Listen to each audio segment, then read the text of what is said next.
Bom, gente, para a gente iniciar aqui, eu gosto sempre de traçar assim, um histórico, né, desses temas na área ambiental. Aliás, uma coisa também que eu quero aproveitar para compartilhar com vocês, eu tenho um canal no YouTube, não sei se tem alguém aí que já me segue lá ou não, e eu tenho umas entrevistas muito interessantes com algumas pessoas que participaram aí do início da gestão ambiental no estado do Rio.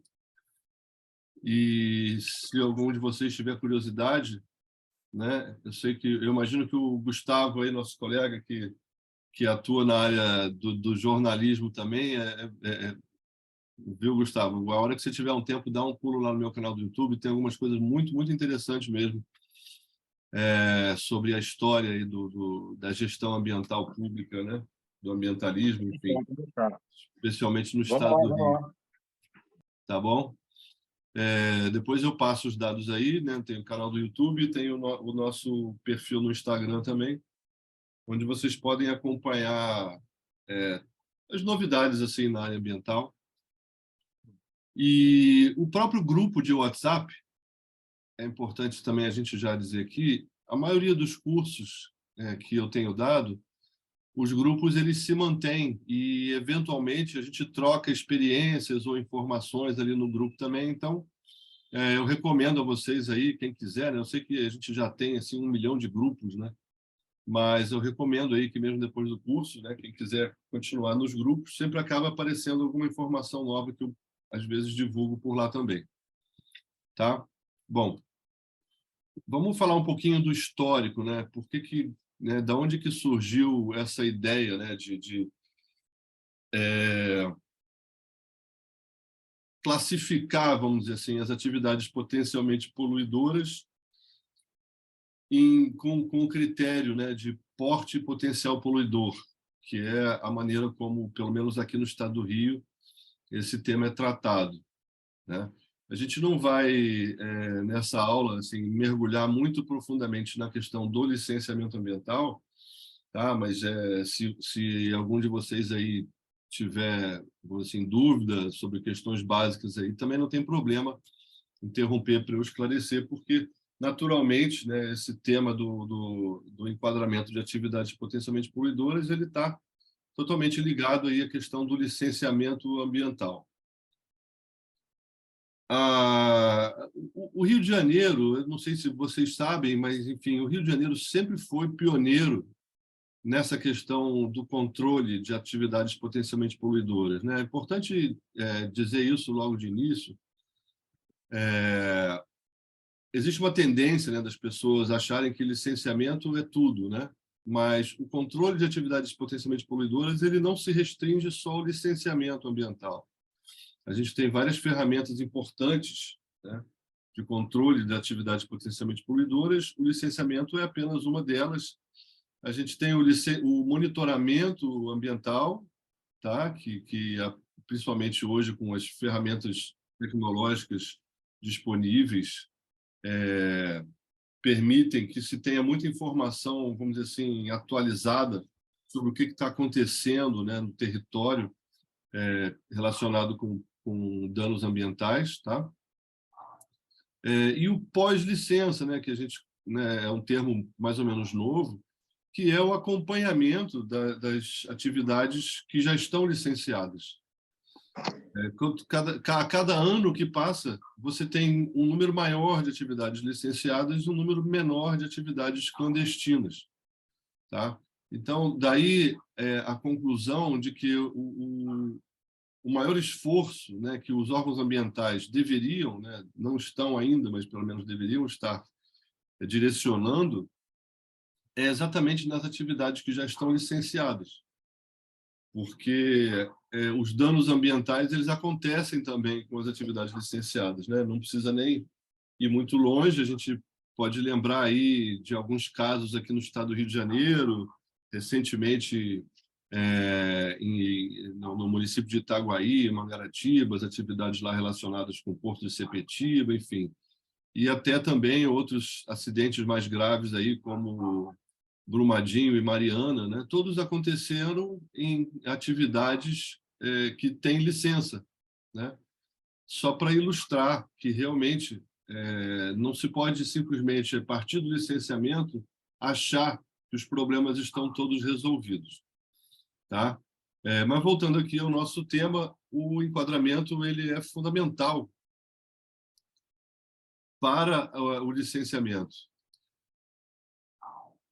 Como é que isso tudo começou? Eu estava falando que o Rio de Janeiro é um estado que sempre foi pioneiro, né? Hoje talvez não seja mais tanto, mas isso tudo começou lá nos anos 70, mais ou menos.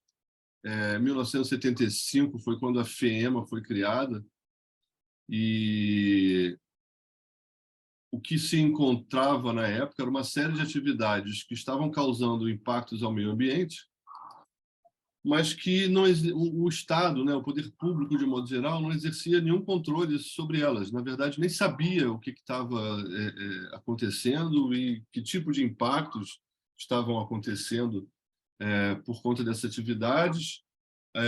A própria formação técnica, né, de quem trabalhava na área era muito limitada, né? As pessoas que estudavam, vamos dizer, esses temas mais específicos aí do meio ambiente, como engenharia química, biologia, engenharia florestal e tal, lá naquela época, nos anos 60, anos 70, não existia uma formação específica, né, na questão dos impactos ao meio ambiente.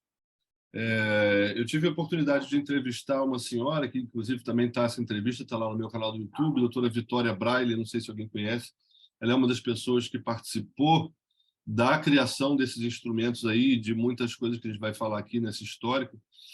E ela se formou em química ou engenharia química, ou alguma coisa assim, no início dos anos 60. E ela disse para mim: Marcos, eu fiz a faculdade inteira sem ter ouvido sequer a palavra poluição, né? E isso é muito emblemático, né? Ou seja, é um cenário totalmente diferente do que a gente encontra hoje. Hoje as pessoas, né, primeiro existem profissões novas que as pessoas estão se formando a todos os anos, como gestão ambiental, engenharia ambiental,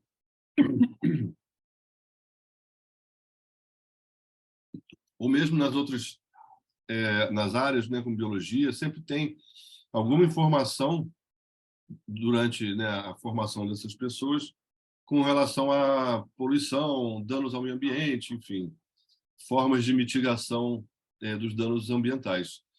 Mas, lá em 1975, o que esse pessoal que criou a FIEMA, né, os primeiros servidores lá que começaram a trabalhar, a primeira coisa que eles fizeram foi um cadastramento das atividades, né? Gente, vamos sair para a rua e vamos ver o que tem por aí que esteja causando algum impacto no ambiente, ou que tem o potencial de causar algum dano ao meio ambiente, algum acidente ambiental, né?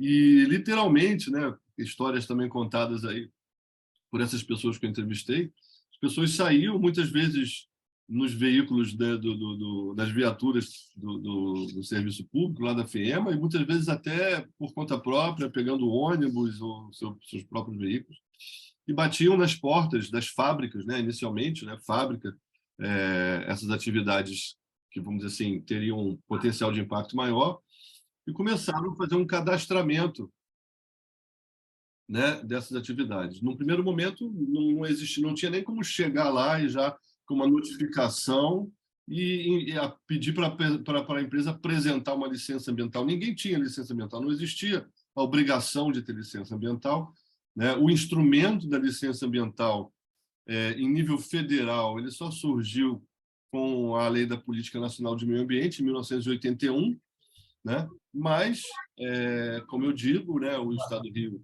e alguns outros estados, né, de forma pioneira, começaram esse trabalho de licenciamento antes até da legislação federal. Acho que tem alguém com o microfone ligado aí. Aí. Então, era um cenário bastante diferente. E aí, dentro desse trabalho de fazer esse cadastro, se tornou necessário classificar, né, as atividades com base nas tipologias, de acordo com o grau de impacto, né? Isso começou, né, com esse... vocês estão vendo aí na tela, esse livro aqui, ele se encontra disponível lá na biblioteca do INEA, quem tiver curiosidade. Isso é o Manual do Meio Ambiente, foi o primeiro material publicado, né, de procedimentos e normas relacionadas com um sistema de licenciamento de atividades poluidoras, na época chamado SLAP, né, isso era uma lei, né, de 1977, mais ou menos, e com uma série de normas e procedimentos, né, para orientar justamente o trabalho dessas pessoas e também, né, as indústrias que estivessem querendo se regularizar. E essa norma, né, NA001, né, foi a primeira, ela veio com todas essas definições básicas, né? Vocês estão vendo aí, por exemplo, né, uma definição de poluição que não existia, né? Estou lembrando de novo vocês, a Política Nacional de Meio Ambiente, que trouxe uma definição de poluição, veio só em 81, tá? Esse manual aí é de 1978, tá? Licença, né? Por exemplo, o que é licença? Licença é um certificado expedido pela SECA, né? Ou por delegação desta pela FEMA, requerimento do interessado, atestatório de que, do ponto de vista da proteção do meio ambiente, o empreendimento ou atividade está em condições de ter prosseguimento, né? E já naquele momento, o sistema que foi implantado aqui no estado do Rio e depois copiado, vamos dizer assim, para o nível nacional, é o sistema que a gente chama de trifásico, né? Da licença prévia, licença de instalação e licença de operação. Isso está tudo lá nesse manual, de uma forma até bem didática, tá? E a ideia de se codificar essas atividades, ela surgiu, por incrível que pareça, né, primeiro, de uma necessidade de se definir as taxas que eram cobradas das empresas que se regularizavam, né? A ideia na época era que quem causasse, quem tivesse desempenhando uma atividade de maior impacto pagasse mais do que quem tivesse desempenhando uma atividade de menor impacto, né? Esse foi o modelo escolhido na época. Esse modelo continua, embora ele seja distorcido da realidade, a gente pode falar até depois por quê, mas a necessidade de se criar uma codificação de atividades poluidoras, que é o tema principal do nosso curso aqui, porque a NOP 46 ela traz, né, essa lista de tipologias, ela surgiu da necessidade de se criar essas taxas. Hoje, logicamente, de acordo com o grau, a classificação do impacto de cada atividade, você tem outros desdobramentos, como, por exemplo, se a atividade ela depende de EIA-RIMA, né, para falar uma dos desdobramentos, ou até mesmo qual o tipo de estudo é exigido de um empreendimento quando ele vai se licenciar com base nesse grau de impacto, qual o instrumento de licenciamento, né, porque hoje nós já não estamos mais naquele sistema trifásico, hoje existem outros instrumentos de licenciamento, como licença ambiental comunicada, licença ambiental, licença prévia de instalação, licenças que conjugam essas três fases numa só, e isso vai ser definido justamente com base nesse enquadramento, tá? E também, né, isso é uma coisa que vocês vão ver quando a gente começar aqui, até mesmo o desdobramento do ponto de vista do procedimento, né, de licenciamento que vai ser adotado. Até o ano de 2021, esse enquadramento ele também definia quais as atividades que eram licenciáveis pelos municípios. Atenção aí para vocês que estão aí mais na antiga, né, e que não estão atualizados.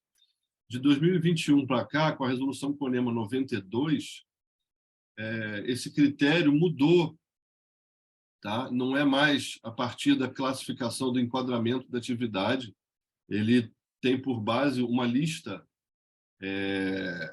vamos dizer assim, uma lista taxativa, né, de atividades que o CONEMA, o Conselho Estadual do Meio Ambiente, definiu como sendo aquelas que os municípios podem licenciar, tá?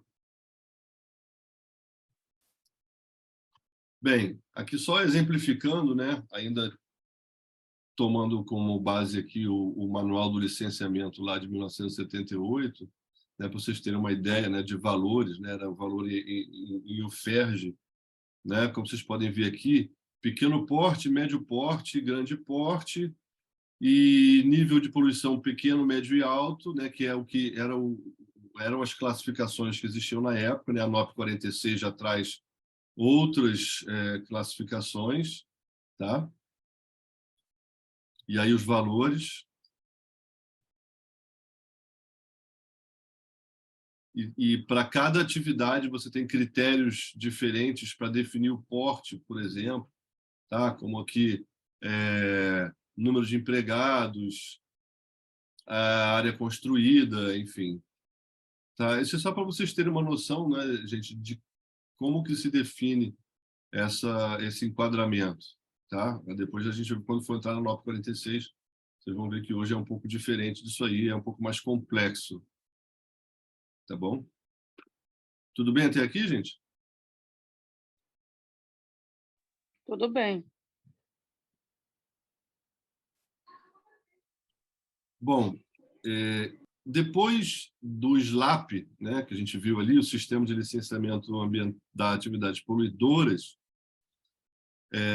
em 2009, né, já com a, a criação do INEA, né, que absorveu lá os 3 órgãos ambientais do Estado, que eram a FEMA, a SERLA e o IEF, né, acho que vocês todos devem conhecer essa história aí.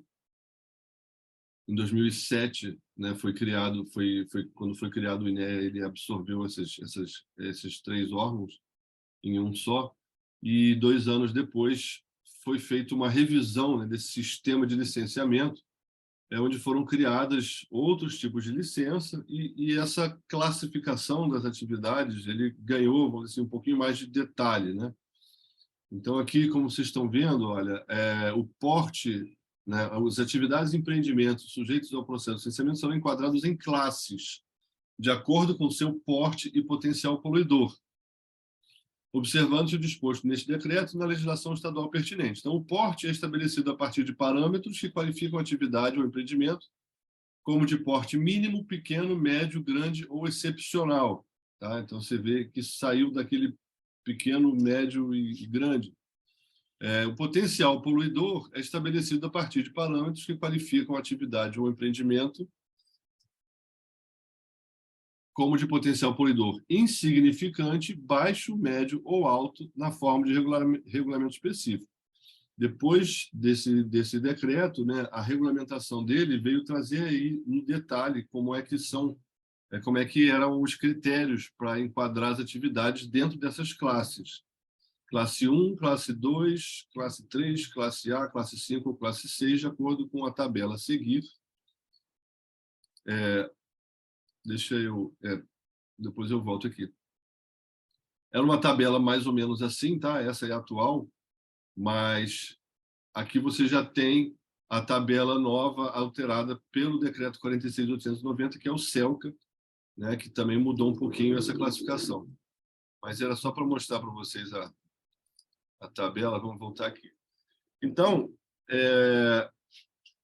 a partir dessas 2 resoluções, INEA 52 e a INEA 53, né, que esse enquadramento, né, era feito. Então, basicamente, a NOP 46, que a gente está estudando, ela vamos dizer assim, filha, por assim dizer, das resoluções INEA 52 e 53. Tá? Só para vocês que já trabalham com isso há mais tempo, né, poderem ter uma referência.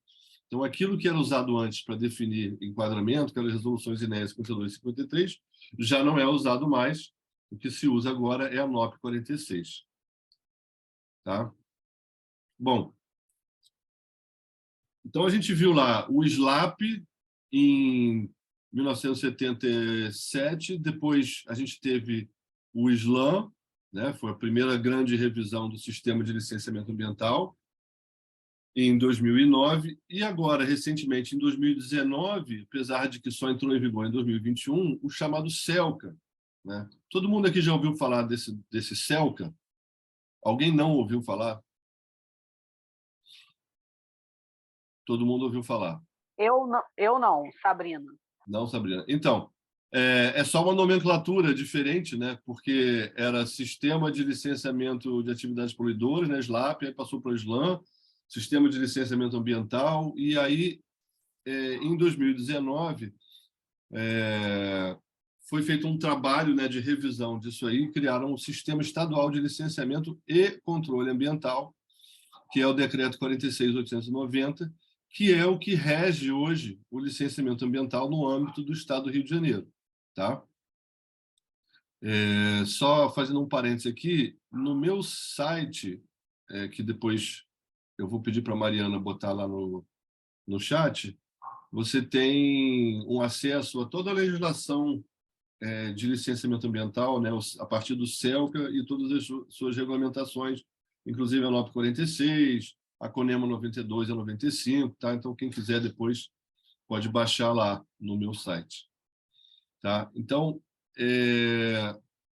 dentro dessa linha, né, nós não vamos ter tempo de olhar o sistema como um todo, né? Esse decreto ele trata não só do licenciamento, mas trata também de controle ambiental, enfim. Então, a gente vai estar se referindo a ele em alguns momentos aqui, porque esse é a legislação, essa é a norma que está, vamos dizer, embasando hoje o licenciamento ambiental no Rio de Janeiro, tá? Não, logicamente, não esquecendo as legislações municipais específicas, né? Alguns municípios têm suas próprias legislações, mas, de modo geral, o CELCA, né, Decreto 46.890, é o que rege o funcionamento aí do licenciamento ambiental. Bem, e lá no artigo 20, a gente tem que os empreendimentos e atividades serão enquadrados em classes, né, quer dizer, mantendo a mesma lógica da legislação anterior, de acordo com seu porte e potencial poluidor, os quais determinam a magnitude do impacto ambiental. Então, assim, hoje, quando você faz o enquadramento de uma atividade, o que você está determinando é a magnitude do impacto ambiental. Tá? É só porque esse é um termo novo, né? E é o que está vigorando aí.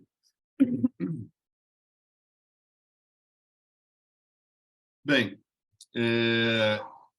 pouca mudança do anterior para esse, né? O empreendimento ou atividade pode ser qualificado como de porte mínimo, pequeno, médio, grande ou excepcional, na forma de regulamento específico, que é a NOP 46. O empreendimento ou atividade pode ser qualificado como de potencial poluidor desprezível, baixo, médio, alto ou significativo. Então, a única mudança mesmo aí que o decreto 46.290 trouxe com relação a essa questão do enquadramento é aquilo que era chamado de insignificante passou a ser chamado de desprezível, tá? Continua baixo, médio, alto ou significativo. E parágrafo 3º, o impacto ambiental, resultado do cruzamento entre os critérios de porte e potencial poluidor, é classificado como desprezível, baixo, médio, alto ou significativo, de acordo com a tabela do anexo 2, que é essa tabela aqui que eu tinha mostrado para vocês. Então, o que vai acontecer, né? Só para a gente já ter um norte aqui. Quando vocês souberem fazer o enquadramento de uma atividade, o que, na verdade, vocês vão descobrir é em qual quadradinho desses a sua atividade estudada ou atividade objeto de licenciamento, vai estar enquadrada. Tá? Então, ela vai ser classe 1A, ou 2A, ou 5B, ou 6C. Tá? O grau de impacto, né, ele se desdobra em desprezível, né, a magnitude do impacto, né, para ficar no termo correto, desprezível, baixo, médio, alto e significativo, tá? E em função disso, vocês vão ter os desdobramentos aí, né? Se você estiver pegando um licenciamento de uma empresa, você que é consultor, né, e vai fazer esse trabalho, quando você for consultado, é uma das coisas que o seu cliente vai querer saber, né, o empresário, quanto vai custar a taxa de licença, se vai demorar, se não vai demorar. São as perguntas básicas, né, que o pessoal, né, que o empreendedor normalmente ele quer saber até para ele se programar. Né? E, então, a primeira coisa que vocês vão ter que fazer é justamente analisar e fazer esse enquadramento para identificar qual classe, né, qual desses quadradinhos vai estar abrangendo aí a atividade objeto do estudo de vocês. Tá claro até aqui, gente? Vocês me dão um minutinho só que eu vou pegar uma aguinha? Beleza, tranquilo.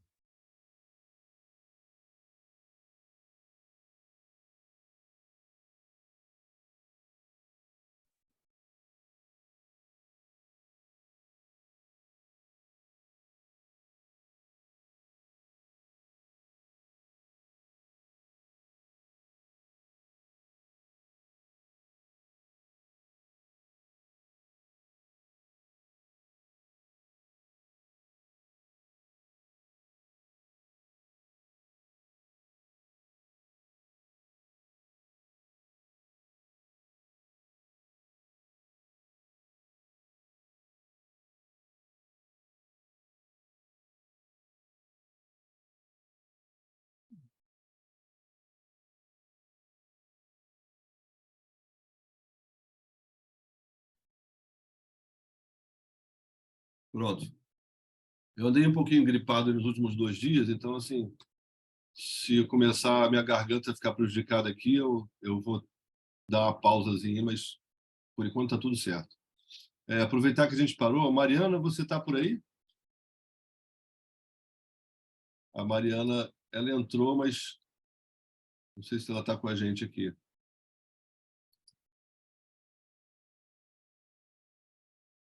Não, tudo bem.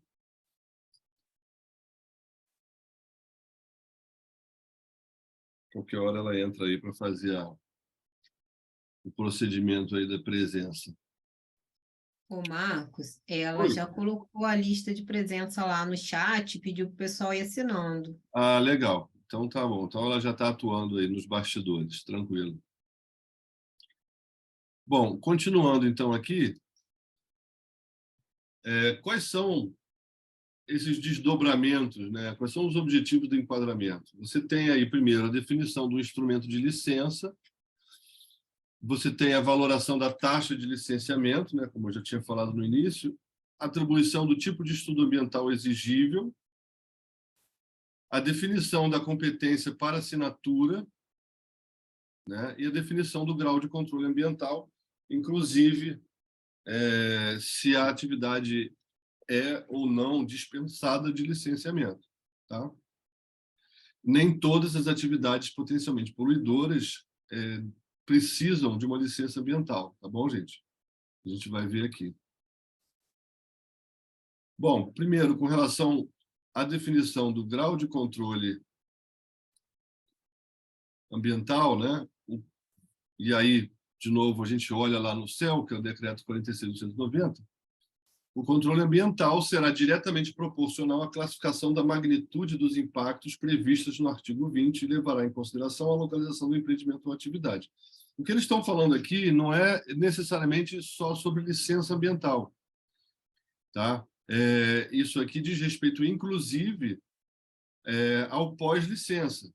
Então, sim, todas as atividades que são licenciadas, elas têm que ser, vamos dizer, monitoradas, de certa forma, têm que ser visitadas ou vistoriadas pelo órgão ambiental dentro de uma certa frequência. Tá? A maioria dos órgãos ambientais ainda faz isso de forma muito rudimentar e com assim, frequência bem menor do que deveria. Mas o CELCA ele já aponta um caminho aí, né, como existe, né, todo mundo sabe, né, existem as limitações aí em termos de pessoal e tal, para poder fazer um controle 100%, né? O que o CELCA está dizendo é que, dependendo da magnitude do impacto, uma atividade ela vai ser vistoriada, vamos dizer assim, ela vai ter um controle mais apertado ou menos, tá? Seguindo a lógica de quanto maior o impacto, quanto maior a magnitude do impacto, maior vai ter que ser o olhar do órgão ambiental sobre aquela atividade. E temos essa questão também da inexigibilidade de licença. Quando que a gente sabe que a atividade precisa ou não precisa de licença? Então, lá no decreto 46.890 tem um anexo, o anexo 1, tá? O anexo 1, ele diz quais são as atividades, é uma lista bastante grande, inclusive, de atividades que são passíveis, né, que precisam de licença ambiental para poderem funcionar, né? Essa questão do licenciamento, ela não pode ser uma coisa, vamos dizer assim, aleatória ou discricionária, né, que o órgão ambiental chegou, vamos supor, pessoal lá de Paraíba do Sul, né? Vocês chegam lá e aí vocês no caminho para a secretaria, vocês veem lá sei lá, uma barraquinha de hambúrguer e está saindo uma fumaça lá e tal assim, e essa atividade está causando um impacto ao meio ambiente. Eu vou lá perguntar se eles têm licença ambiental. Não funciona assim, tá? Não pode ser com base na avaliação subjetiva, né, do órgão fiscalizador. Vocês têm que olhar numa listinha, que é o anexo 1 do decreto 46.890, e ver se tiver escrito lá food truck, né? Barraquinha é antigo. Food truck. Se tiver lá na lista de atividades que dependem de licença ambiental, aí sim você pode exigir. Se não tiver, você não pode exigir. Tá? Então, essa é a primeira conferência que vocês vão fazer quando alguém contratar vocês, né? Ou se você é do órgão ambiental, quando vocês estiverem fazendo a fiscalização, com relação a exigir ou não uma licença daquela atividade. É o anexo 1 do decreto Marcos, 46.890. Pois não. essa lista, então, porque aqui fala exemplificativa, na verdade, ela é taxativa, então, É verdade. Tem razão. Ela é exemplificativa. Ela dá um norte, porque aí você vai... Aí, depois disso, se não tiver nessa lista, né, ainda assim pode ser que você encontre ela, por exemplo, na NOP 46, e aí vai ser necessário exigir licença. Então, você apontou bem aí essa questão. Se fosse taxativa, era assim, ou está ali ou não está, né? Mas é por isso que eu estou dizendo, é o primeiro lugar que vocês vão procurar é nesse anexo. Se tiver lá no anexo, muito especificamente, food truck, né, como uma atividade que depende de licença, você, enfim, já sabe que a partir dali você vai ter que pelo menos fazer o enquadramento, tá? Porque pode ser, você pode ter, isso é importante, você pode ter uma atividade que está lá na lista do anexo e ela pode ser isenta de licença. Quando? Aí é o que o artigo 18 está falando. Ó. 19, desculpa, vamos pular para ele. Os empreendimentos e atividades cujo impacto ambiental seja classificado como desprezível com base neste decreto não estão sujeitos ao licenciamento ambiental, ainda que constem da relação do anexo 1. Tá? E aonde que vocês vão descobrir se esse empreendimento ele vai ser classificado como desprezível? Fazendo o enquadramento e olhando na nossa tabelinha aqui, né? Se ele vai ser classe 1A ou classe 1B. Tá vendo? Você pode ter lá, vamos supor, vou usar um outro exemplo, food truck não é muito bom. Vamos dizer assim, uma pequena tecelagem, né? Vamos dizer, uma pequena confecção. Muitos municípios têm essas atividades.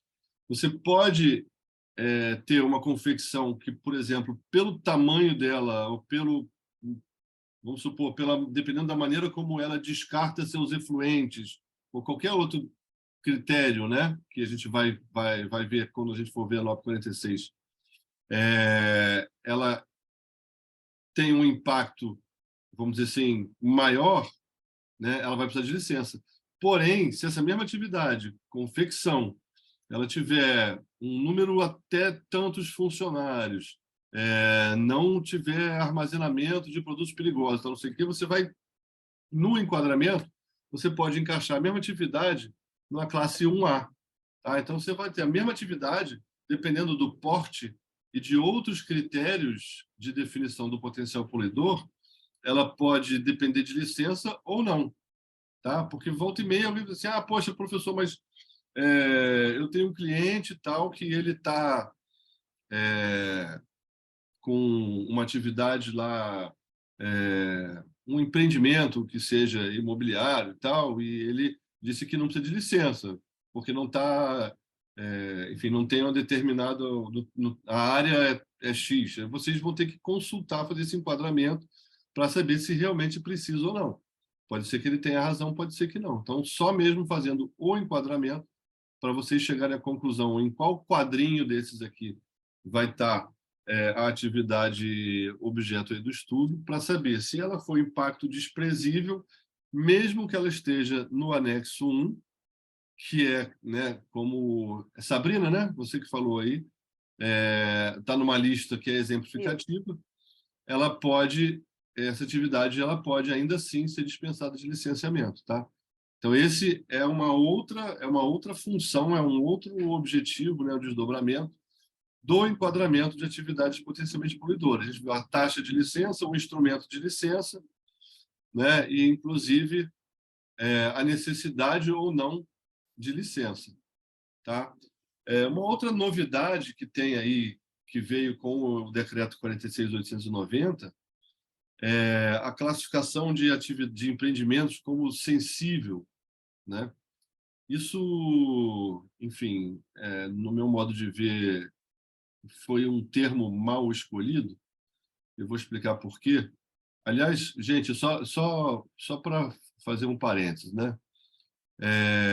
Eu, como professor, muitas vezes eu vou passar para vocês uma opinião minha, né, sobre a legislação, mas porque eu sou um estudioso do direito ambiental, então eu tenho uma visão sobre determinadas coisas e que não são necessariamente nada que esteja, assim, que seja um conceito pacificado na legislação e tal, mas assim, é a minha visão, né, como eu estou falando para vocês, e eu explico por quê, vocês podem concordar ou não.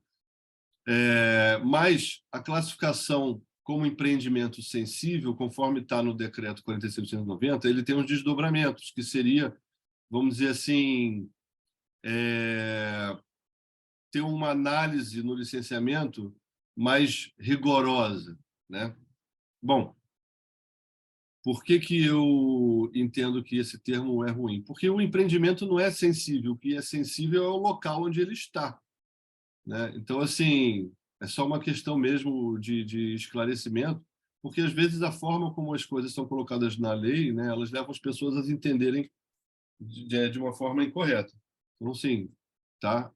Quando vocês lerem classificação como empreendimento sensível, não é empreendimento que é sensível, não. São empreendimentos que, aí vamos ler o que está escrito aqui, leva em conta os riscos e a magnitude dos impactos ambientais adversos, considerando a probabilidade de consumação de dano ambiental e ou sua gravidade, tendo como requisitos, entre outros, as atividades enquadradas nas classes de impacto 6, sem prejuízo de enquadramento de outras classes em razão dos demais requisitos previstos neste artigo.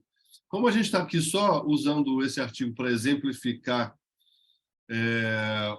um dos objetivos do enquadramento, tá? Nós não vamos entrar agora no detalhe do que é empreendimento sensível ou não, mas é só para vocês entenderem. Então, se vocês estiverem na hora lá fazendo um enquadramento e chegar à conclusão que a atividade, né, do cliente de vocês, ou do requerente, né, se você for o analista do órgão ambiental, foi enquadrada como impacto 6, ela vai ser tratada, esse empreendimento vai ser tratado como sensível, né? E aí dentro dos desdobramentos, aqui falando mais especificamente do órgão ambiental estadual, no caso o INEA, tá?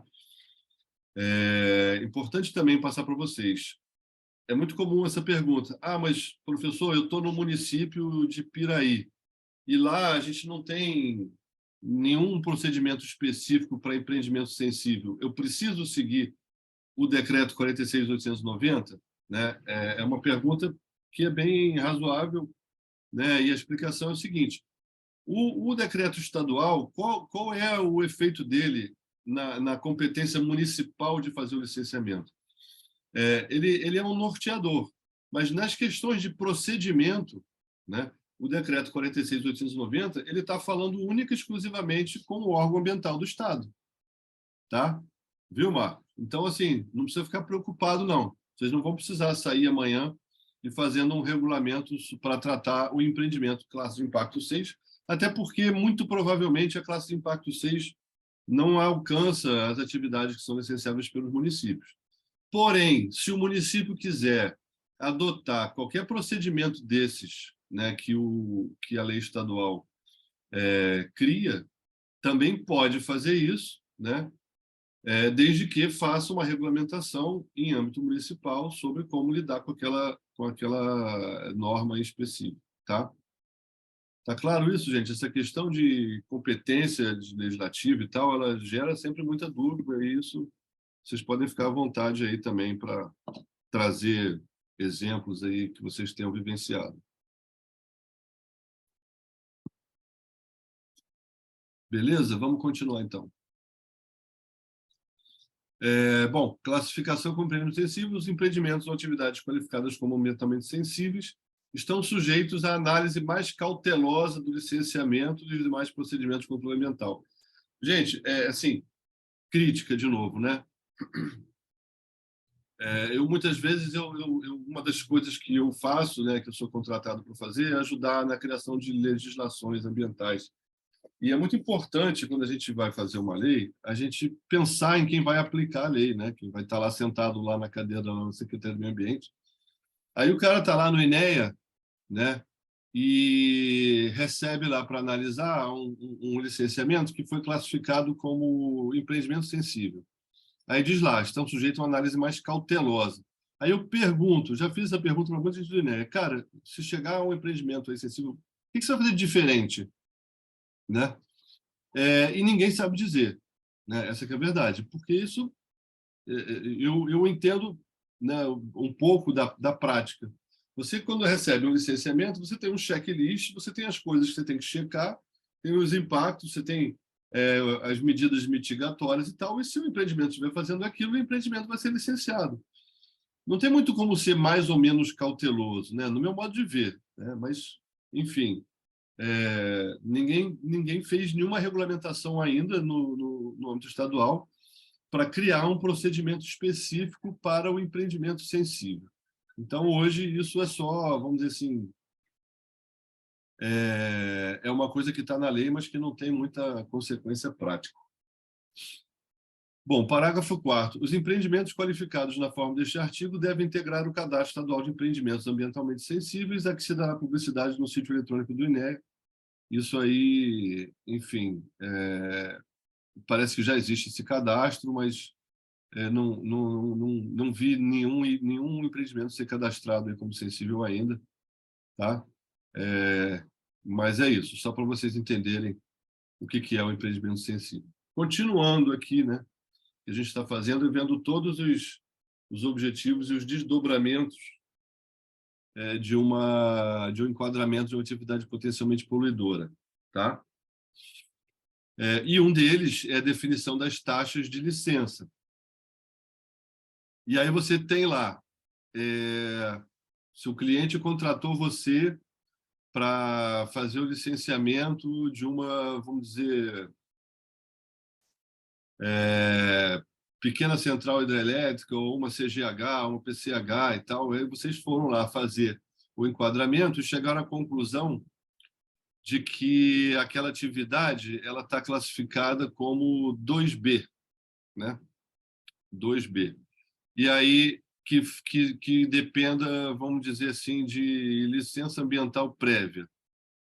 Tá dando para ver os numerozinhos aí? Tá sim. Tá? Beleza.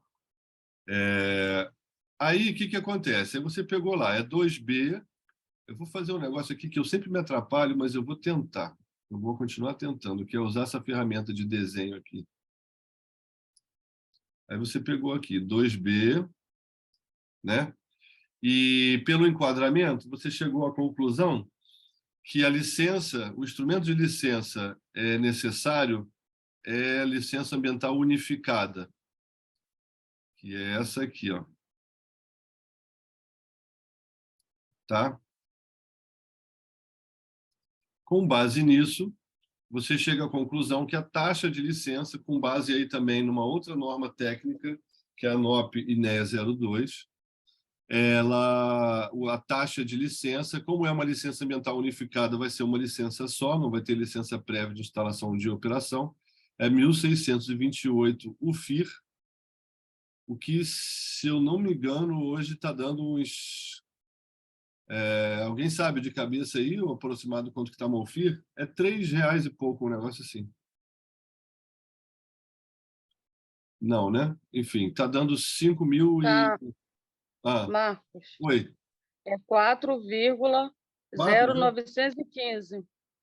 4,0915. Então, Angélica, faz essa conta para mim aí, já que você se voluntariou. 1.628 Tá vezes... bom.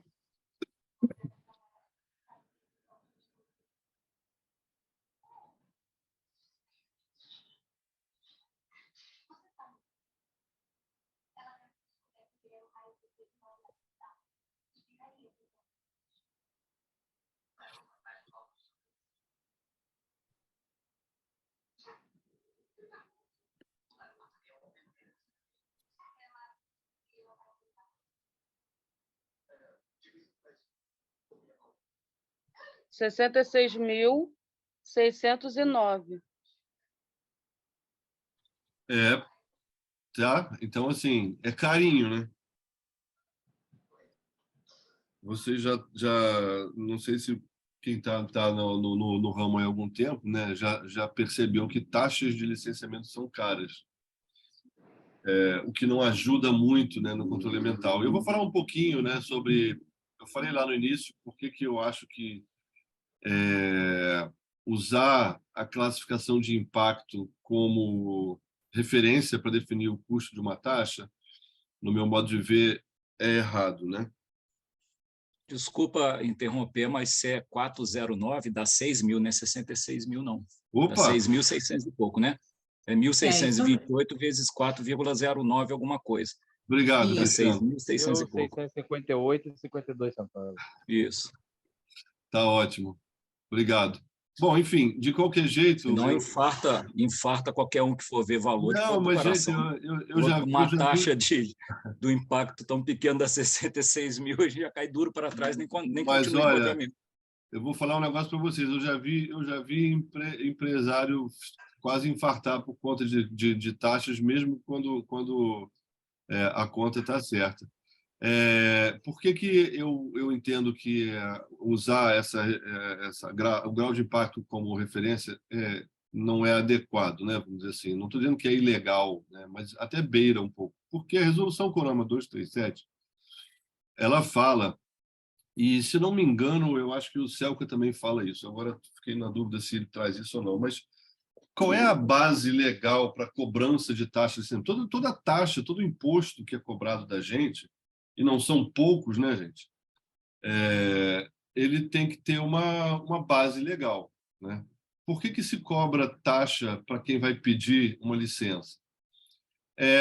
A taxa de licenciamento, ela conforme previsto, inclusive, em resolução do CONAMA, ela é para ressarcir o órgão ambiental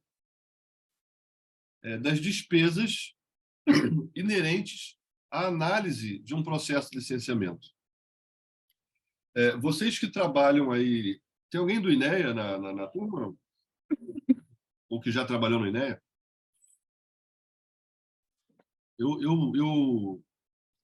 Assim, acho interessante usar o exemplo do INEA porque você tem um desdobramento maior. Aí o licenciamento municipal ele tem características peculiares, mas, enfim, nós estamos falando aí de um valor de taxa do licenciamento estadual.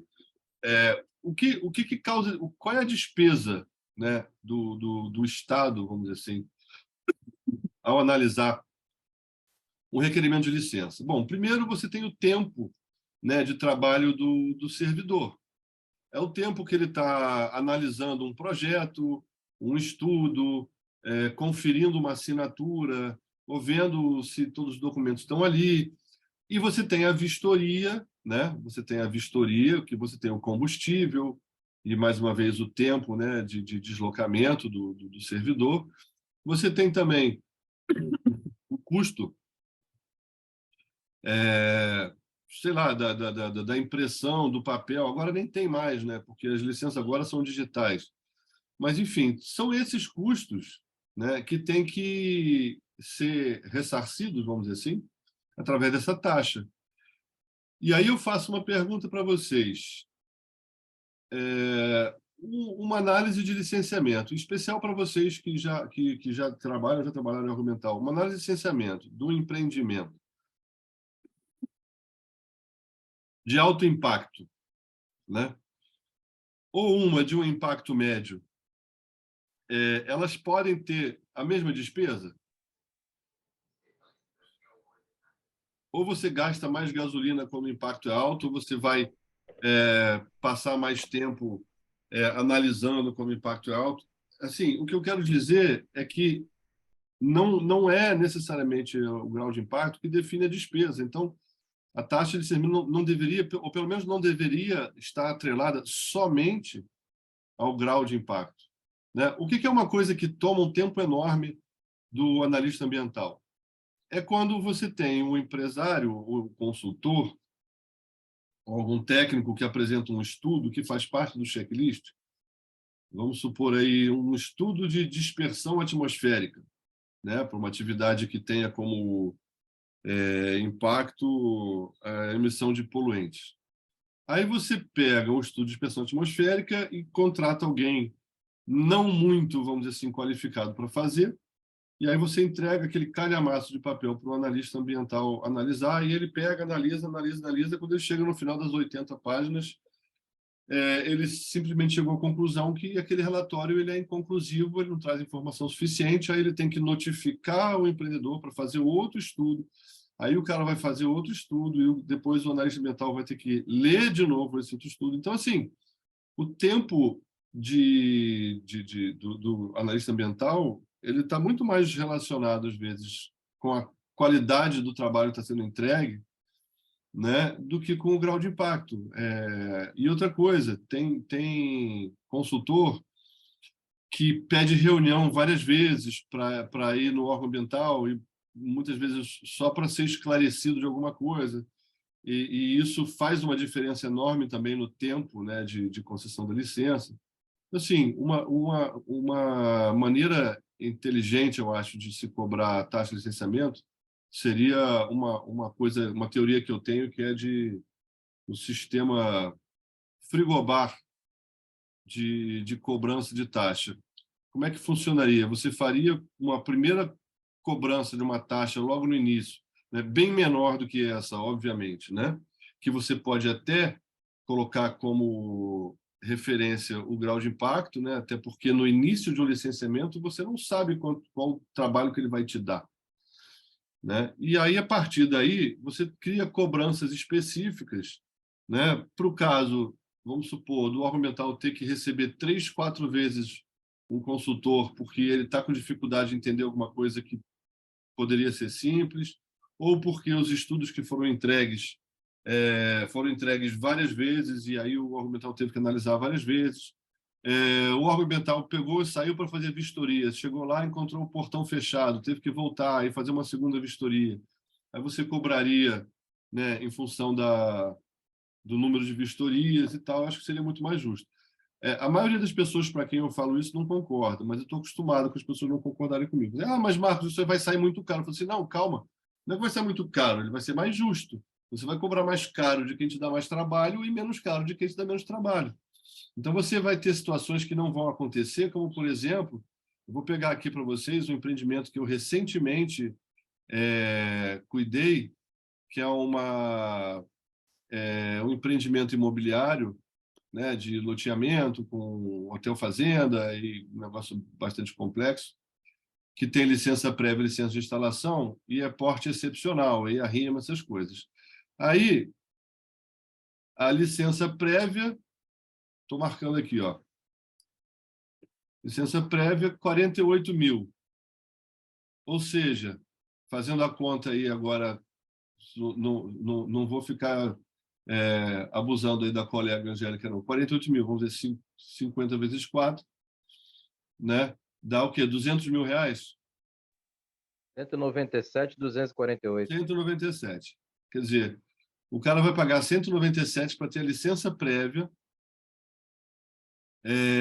A vistoria é um pouco mais complexa, tudo bem. Você vai ter uma vistoria que, em vez de ter dois, você pode ter 3 ou 4 analistas, né, analisando os vários aspectos, né?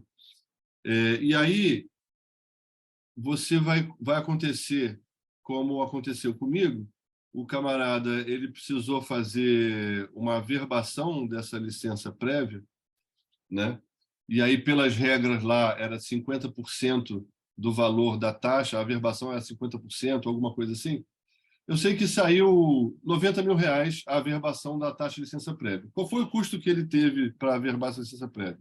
Quase nenhum, porque a licença prévia já concedida já tinha sido feito IARIMA, tinha sido analisado o IARIMA, o cara não precisou nem levantar da cadeira, não foi necessário sequer uma vistoria.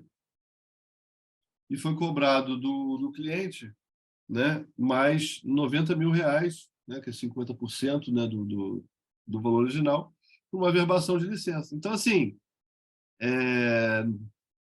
se você vai cobrar pelos serviços específicos, né, você pode ter uma cobrança mais justa. Vai sair mais caro para quem, vamos dizer, estiver mal assessorado, vai sair mais caro para quem não entregar estudos bem feitos e tal, e vai sair mais barato para quem fizer o trabalho direito e tomando menos tempo do órgão mental. Enfim, eu acho que é mais justo, mas aqui eu acho que eu já me estendi demais nisso aqui.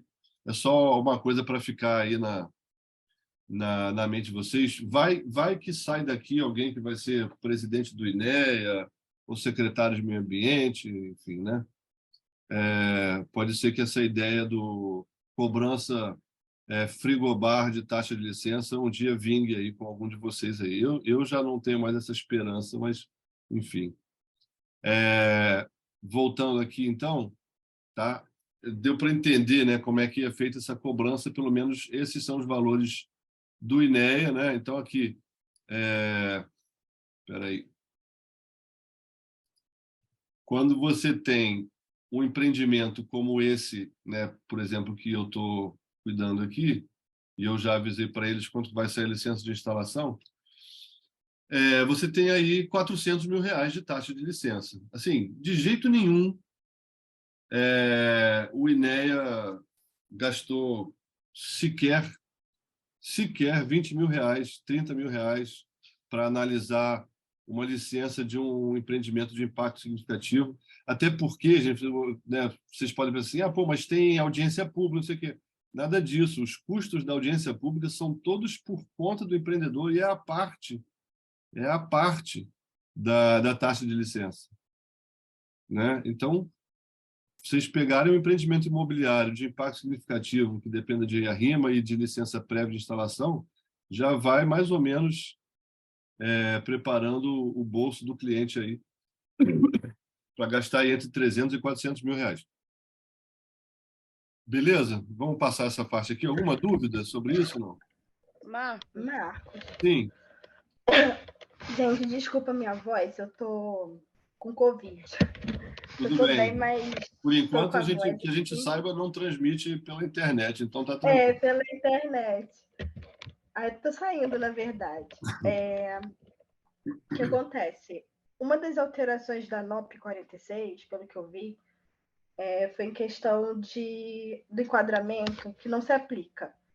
Porque, assim, eu não trabalho em órgão público, mas eu trabalho em empresa de saneamento. Aí, o meu interesse em fazer o curso é porque eu aplico, né? Eu trabalho na parte de meio ambiente, lá eu fico responsável pela parte de licenciamento ambiental. Então, assim, a maioria das nossas atividades é basicamente a mesma coisa, mas acrescenta, né? Tanto para aplicar lá na empresa, quanto para mim, pessoalmente. Você é a pessoa que vai fazer esse enquadramento, vamos dizer assim, preliminarmente, né? Até para orientar o seu patrão lá. Tá. E assim que saiu a NOP 46, né, a primeira NOP, né, antes das revisões, uma coisa que eu estava sempre batendo na tecla com o INEA era a questão que, por exemplo, a gente faz muita rede de água, né, a filiação de rede de água que é enquadrado como desprezível, mas chegava na parte das características, subdimensionava, porque perguntava qual era a capacidade de tratamento de água. E na rede não faz tratamento de água, a gente faz tratamento de água na estação de tratamento de água, né? Sim, que é E um que não tinha licenciamento nada a ver. separado. Separado. Às vezes, assim, a estação de tratamento já tem licença, às vezes a rede era, sei lá, a 40 quilômetros da estação de tratamento de água e ficava subdimensionada. E toda vez que eu tinha que fazer um processo, ficava subdimensionado porque não se aplica. Entendi. Aí, provavelmente outras pessoas também reclamaram sobre isso. Eu acabava não fazendo um enquadramento lá na empresa, o próprio INE fazia enquadramento tirando essa questão, né, da estação, Aham. e fazia uma taxa bem menor, mas fazendo pelo enquadramento dava tipo 100 mil reais, 60 mil reais, uma taxa de uma certidão depois que via de inexigibilidade. Nossa Assim, Senhora, que isso? assim, a gente não chegou a pagar por causa disso, porque eu ia atrás e questionava, e agora eu estou vendo que, eu nem tinha visto, agora que eu estou vendo que foi uma das alterações que tem agora, quando você vai verificar nas características, não se aplica, tipo, capacidade de tratamento, tem a capacidade e tem não se aplica, né? Continua desprezível, porque Aham, senão subdimensiona, né, a estação de tratamento. E eu entendi. tenho uma dúvida que, assim, não tá diretamente relacionada ao enquadramento. Ixi, agora eu esqueci. Na verdade, eu comecei a falar para falar dessa dúvida. Eu Aham, tenho pode outro falar. assunto. Eu vou lembrar e depois eu volto. Porque agora eu tô com Covid também. Dizem que Covid perde a memória. Daqui a pouco eu volto. Eu vou lembrar aqui. Tá bom. Stephanie, inclusive, eu vou fazer o seguinte, nesse nosso módulo que a gente vai fazer de prática, ia já falando com você, mas falando com todos, né? Quem quiser antecipadamente, né, ali pelo grupo também, propor alguma atividade assim que a gente possa levar para o nosso estudo, né? Alguma coisa que vocês tenham vivenciado, que tenham dúvida, né? Logicamente, dentro do possível, se não for uma coisa assim tão específica que não vai interessar a ninguém, só a pessoa, mas enfim, né? Isso que você está falando eu acho bem razoável. Vocês podem fazer isso também, passa lá no grupo, porque na aula que a gente for fazer isso, que deve ser na aula depois de amanhã, a gente trata do caso concreto. A gente pode fazer isso também, tá? Se vocês, né? Eu tenho algumas coisas já preparadas, mas eu posso ajustar e acrescentar coisas que estejam relacionadas aí com o dia a dia de vocês também, dentro do possível. Tá bom? Sim. Bom, Pode falar, vamos. Marcos? Oi? Pode falar? Pode, Angélica, pode falar. Eu tenho a dúvida que antes, quando a gente usava o boletim 53 e o 52, a gente tinha um fluxograma que falava qual licença que daria de acordo com a classe. Vamos supor, se desse um A ou um B, daria inexigível, porque tinha uma pergunta, né? Certo. O empreendimento está em fase de implantação? Aí a gente falava assim, aí seguia o fluxograma. Está enquadrado em classe 1A e 1B, aí é inexigível. Se fosse uma licença, uma LAS, por exemplo. Aí fazia outras perguntas e caía na LAS. A gente sabia que licença que ia dar. Agora, Certo. com a NOP 46, não tem esse fluxograma e eu fiquei perdida, a gente não sabe que licença que a gente vai enquadrar. A gente Então, nem está usando, por enquanto, aham. esse quadro aí novo, né? Então, Angélica, só para todo mundo ficar na mesma página, né? Você está fazendo referência como era antes, né? Que eu mencionei, Isso. resolução 52 e 53 do INEA, né? Uma identificava Uhum. o potencial poluidor e a outra o porte, né? Isso tudo hoje é feito através da NOP 46. Ele simplesmente é o mesmo conceito, é o mesmo raciocínio, só que eles fizeram isso numa norma só. Primeiro, só para esclarecer isso. Por que não tem mais esse fluxograma? Porque no próprio decreto 46.890, você vai ter em alguns, como é que se diz? Em alguns artigos, você vai ter a definição de quais os graus de impacto Qual que tipo de são. licença? que são para cada tipo de licença. Então, a lógica Uhum. mudou só nesse sentido. Se você for ver lá, por exemplo, a licença ambiental unificada, né? Salvo o melhor juízo aqui, você vai ver lá que ela serve para as atividades de baixo a médio impacto. Eu não sei, tá, gente? Eu posso estar confundindo aqui, porque isso ainda é novo. Mas então você vai. A resposta para a tua pergunta é essa: se você não precisa mais ver isso, você está enquadrando. Você vai enquadrar, vai identificar qual a classe, e aí você vai ter que conhecer na lei, né?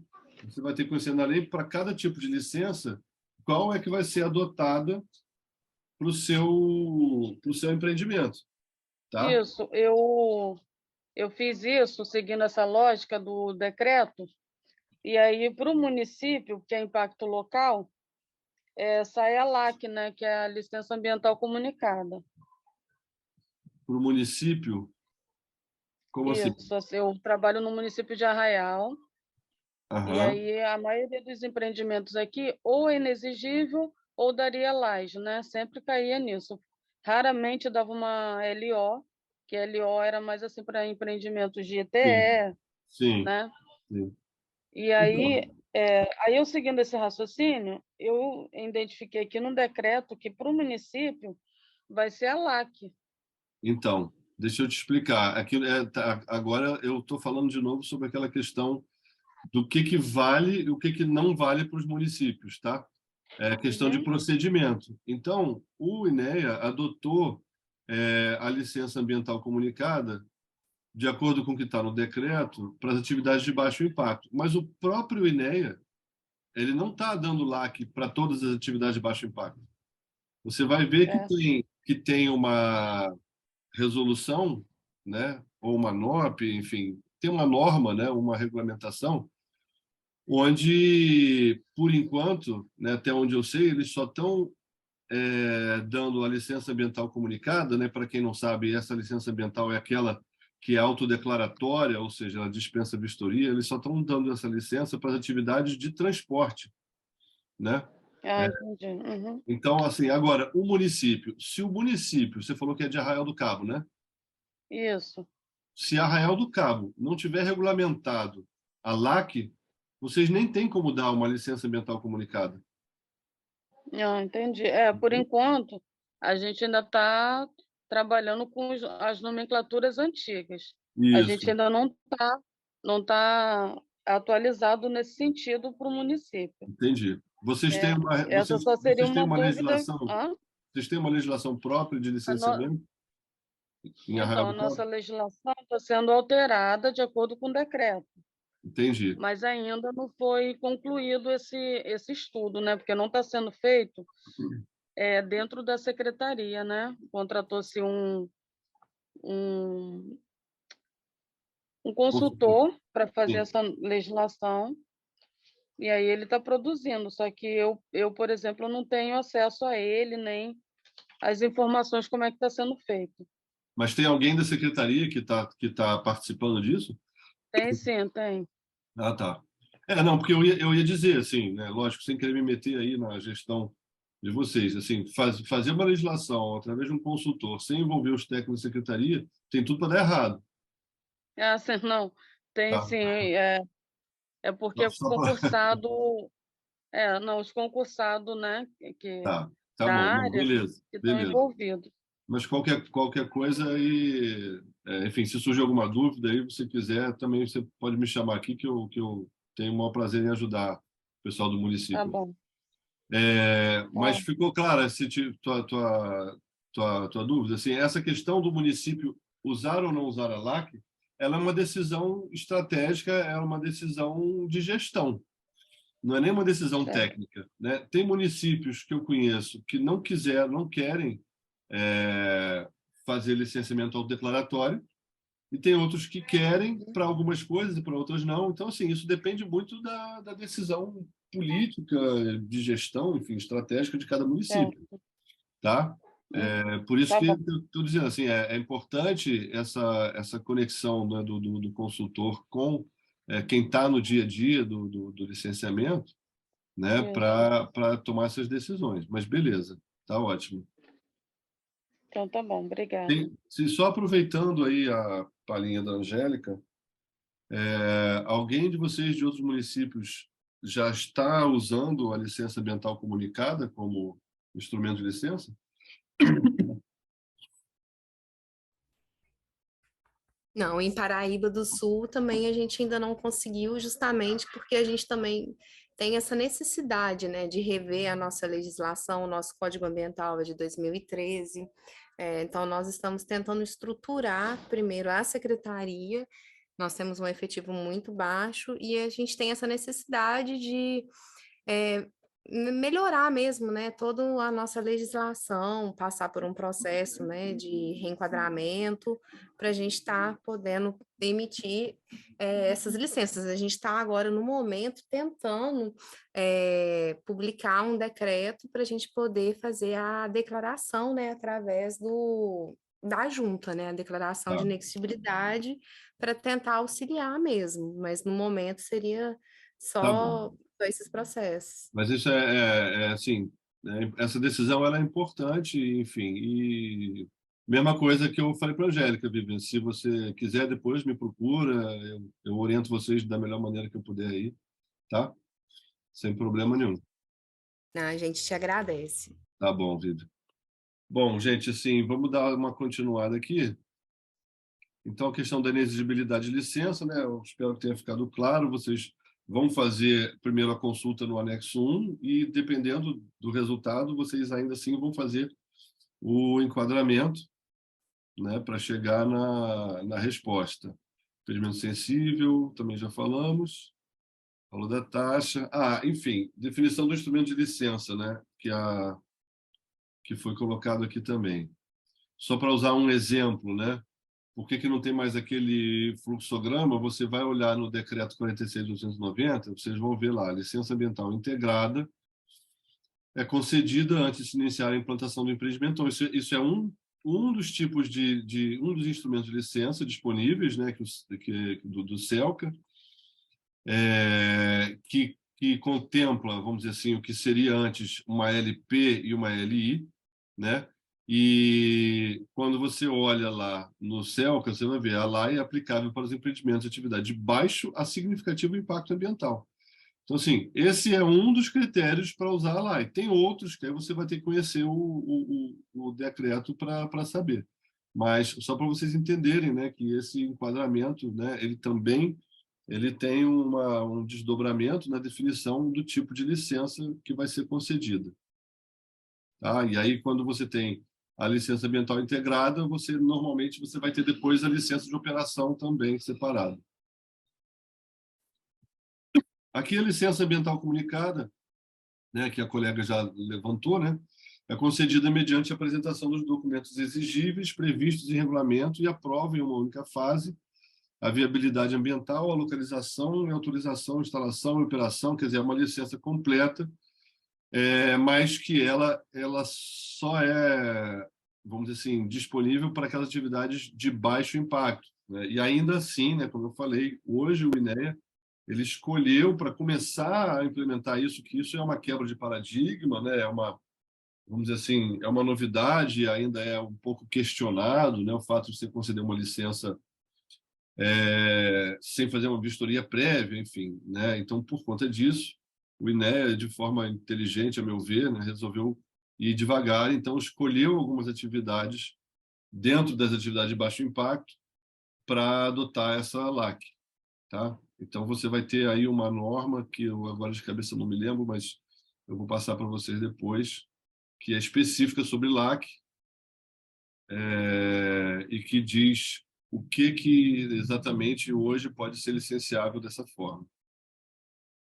Definição do estudo ambiental exigido é uma outra novidade também do CELCA, né? Como vocês sabem, assim, estudo ambiental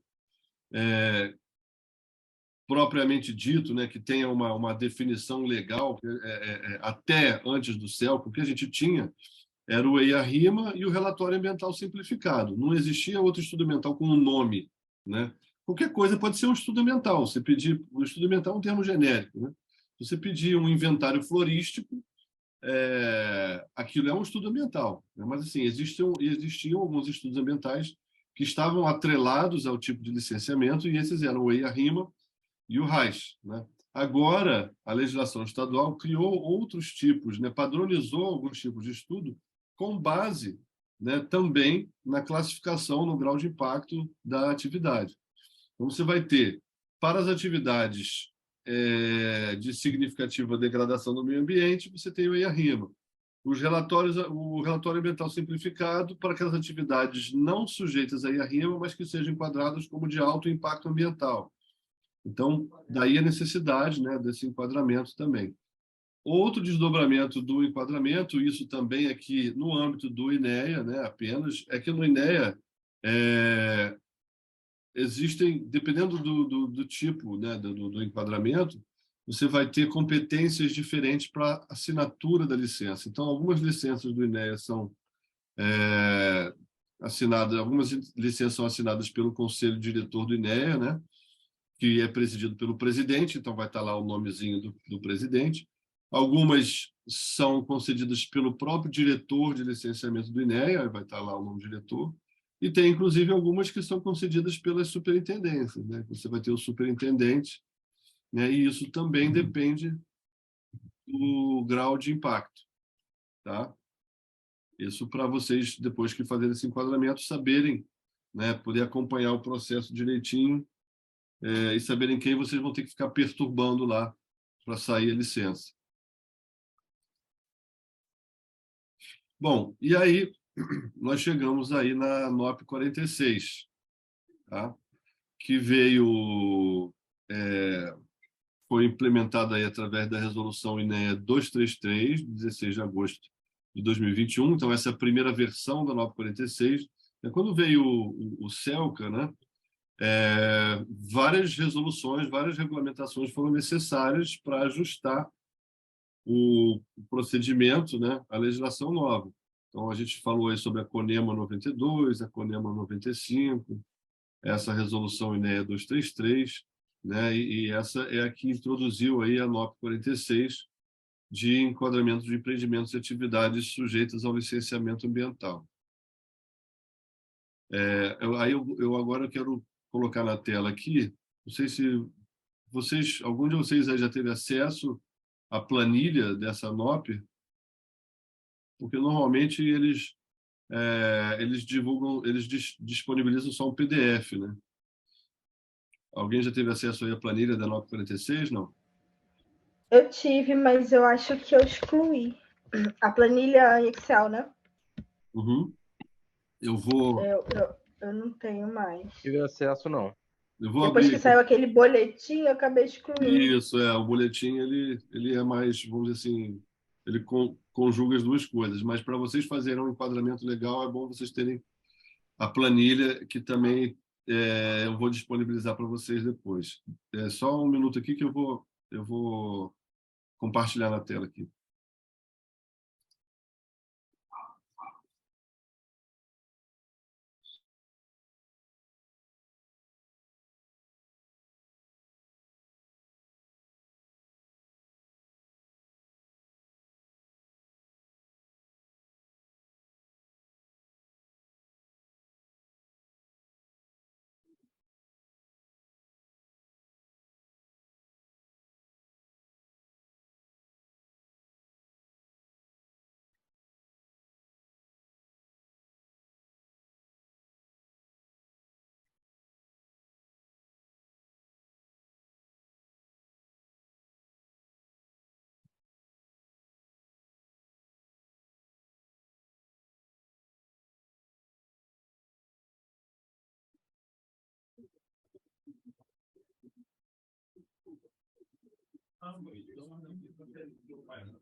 Oi?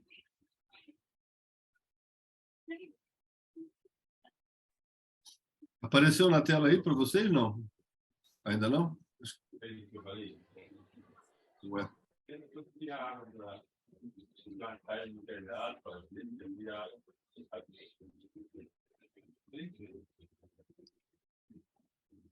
Caramba. Gente, espera aí que eu estou com uma dificuldade aqui para... Não sei por quê. Para compartilhar isso aqui. Mas já vou resolver já.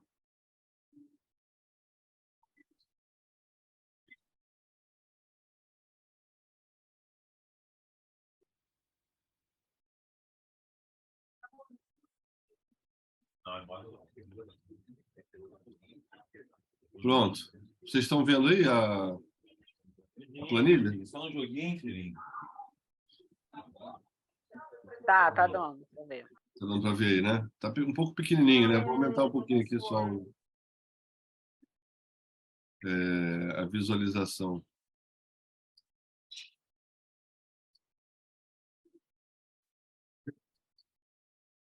Agora deve estar melhor. Bom, então, a NOP 46 ela tem dois anexos, né? Um é a lista, né, propriamente dita, de todas as tipologias. Vocês estão vendo aqui, ó, extração de rocha para brita, extração de rocha ornamental. Estão acompanhando aí, né? Aí você tem o código. Deixa eu usar a ferramenta aqui de marcar. Você tem aqui o código, né? A descrição da atividade, o PEPIN. Alguém sabe o que quer dizer esse PEPIN aqui? Potencial povoador inicial. É isso aí. Por quê? Porque ao fazer o enquadramento, né, que a gente vai ver na próxima aula, na prática, esse potencial poluidor ele pode acabar sendo maior do que o que está aqui. Então, você tem aqui extração de rocha ornamental, mármore, gneiss e granito. O potencial inicial é baixo, mas você só vai saber se é baixo mesmo depois que fizer o enquadramento. Ele não vai ser menos do que baixo, ele vai ser no mínimo baixo. Tá? E como é que você vai saber isso? Aí você vai pegar aqui o critério de enquadramento, o CE 088, tá? Que a gente vai ver no anexo 2, vai responder as perguntinhas e vai sair com a conclusão sobre o enquadramento. A novidade boa, né, dessa revisão 6, né, como vocês estão vendo aqui, é a introdução de um código CNAE. Né? Para muitos de vocês que trabalham com o município ou que trabalham como consultor, isso facilita, porque a maioria das empresas, né, elas quando fazem o requerimento de licença, elas vêm lá com aquele código CNAE. Antes, não tinha diferença nenhuma que eles colocassem de código CNAE, porque não existia uma relação entre o código da NOP, né, e o CNAE. Né? Acabava que o analista ambiental tinha que fazer isso, vamos dizer assim, na tentativa e erro, né? Você tinha que pegar o CNAE do requerente e tentar encontrar qual era o código, né, na NOP correspondente àquele CNAE. Não é isso, Marco? O pessoal aí de Piraí também tinha muito problema com essa questão do CNAE?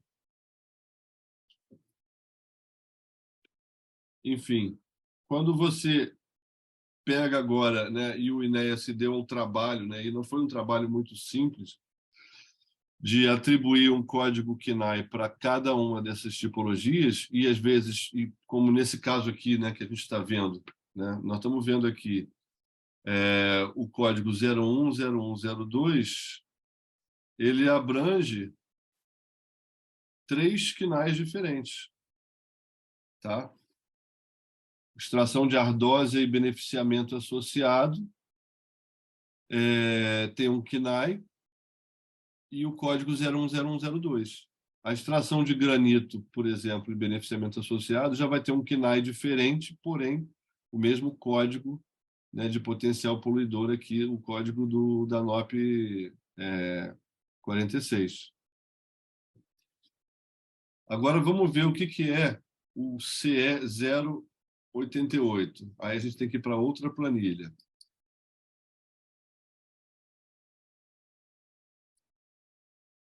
Vamos lá.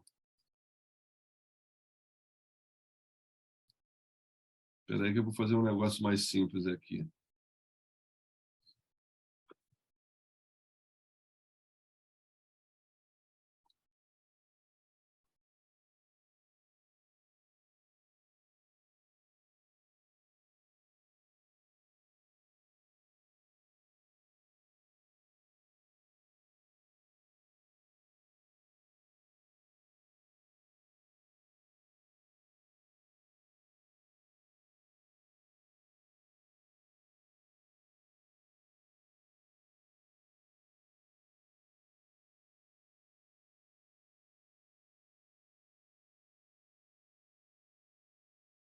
Pronto. Vocês estão vendo agora aí, é o anexo 2 da NOP 46, revisão 6. Tá? Pegaram aquele CE 088 e a gente vai procurar ele aqui. Eu fui escolher justamente um que está bem no final, né?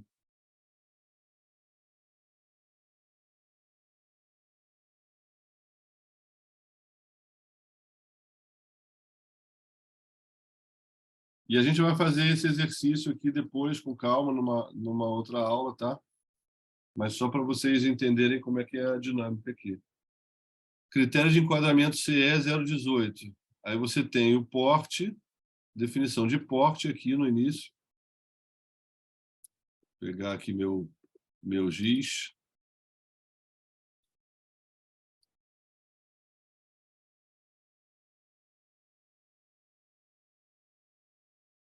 O porte.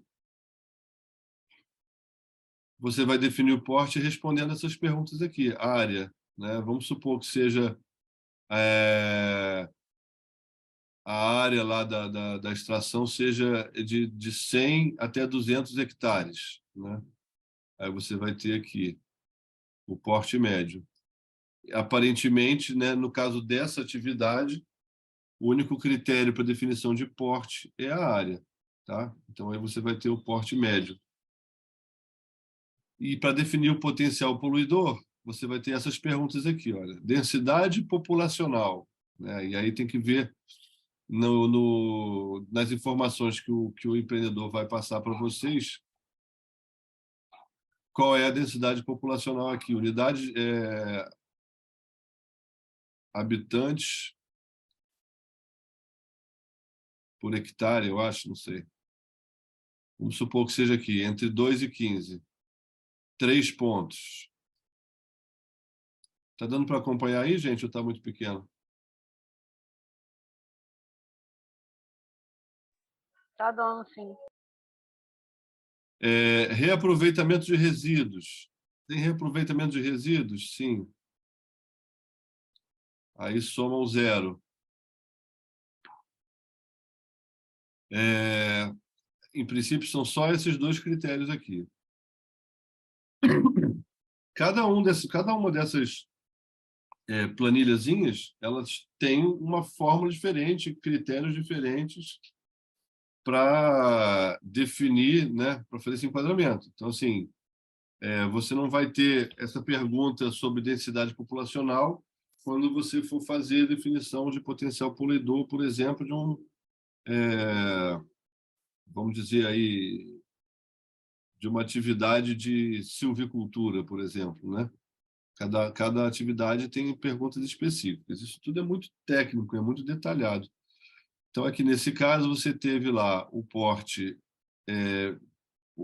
médio e o potencial poluidor, que nesse caso aqui é soma. Tem alguns que é média. Tem que ficar muito atento aí, porque cada um é diferente. Então, 3 mais 0 é 3. Então, o potencial poluidor aqui vai ser desprezível, tá? mas o porte é foi. médio. Oi. Pois não. Então, assim, cada código daquela tabela anterior vai ter uma tabela dessa específica para cada código. Seria mais ou menos isso? Isso, cada código, cada CE vai ter um critério diferente. Vou mostrar outros para vocês aqui. Tá? Vamos pegar aqui aleatoriamente aqui, o 075. Eu não sei nem qual é a tipologia relacionada com esse aqui. Deixa eu limpar aqui primeiro. CE 075. Área de produção. Então, isso aqui provavelmente é uma atividade... número de estruturas de cultivo. Isso deve ser alguma coisa relacionada com agricultura, enfim. Cultivo, mecanismo de biossegurança. Aí você vai ter, tá vendo? As perguntas são diferentes. Área de produção, em hectares, número de estruturas de cultivo. Isso é muito específico, tá, gente? Então, algumas dessas coisas... só quem entende mesmo, não é só o próprio responsável lá pela atividade que vai saber responder isso aqui. Número de estruturas de cultivo, e aí você define o porte, né? Nesse caso, você vê, no caso da mineração, o porte foi definido única e exclusivamente pela área de mineração. Aqui você já tem a área combinada com o número de estruturas de cultivo. E aí você tem a definição de potencial poluidor, que depende, por exemplo, daquilo que está sendo produzido, né? Então, o que eu estou imaginando é que isso aqui é silvicultura, alguma coisa assim, se é nativa ou se é exótica. E aí vocês veem que exótica ganha, né, vamos dizer assim, uma pontuação maior, aumentando o potencial poluidor, né, naturalmente. Estrutura de cultivo, se é flutuante ou se é fixo, mecanismos de biossegurança. Tá? E aí você respondendo essas perguntas aqui, você vai chegar na definição do potencial poluidor, que depois, combinado com o porte, voltando lá naquela nossa tabelinha, né, de porte potencial poluidor, vocês vão saber em qual daquelas classes de impacto vai estar o empreendimento. E isso, basicamente, é o que é o enquadramento. É você pegar, definir porte, potencial poluidor, conjugar os dois e ver qual é a classe de impacto, né? E agora o termo é magnitude de impacto. A que é a cabível no caso específico do teu empreendimento. Deu para entender mais ou menos a lógica da coisa, assim, principalmente para vocês que não estão acostumados aí com esse trabalho? Deu sim. Tá? Então, assim, né, na próxima aula, não vou entrar agora com os módulos aí de prática, mas na próxima aula, eu acho que a gente, ou na próxima ou na outra, a gente já faz aí uma prática, né? Onde a gente vai voltar a ver esse enquadramento para ficar bem absorvido aí por vocês, tá? Talvez na terceira aula. Eu acho que na próxima a gente já vai falar de outros temas antes de entrar na prática, mas eu vou definir isso depois. Alguma dúvida, gente?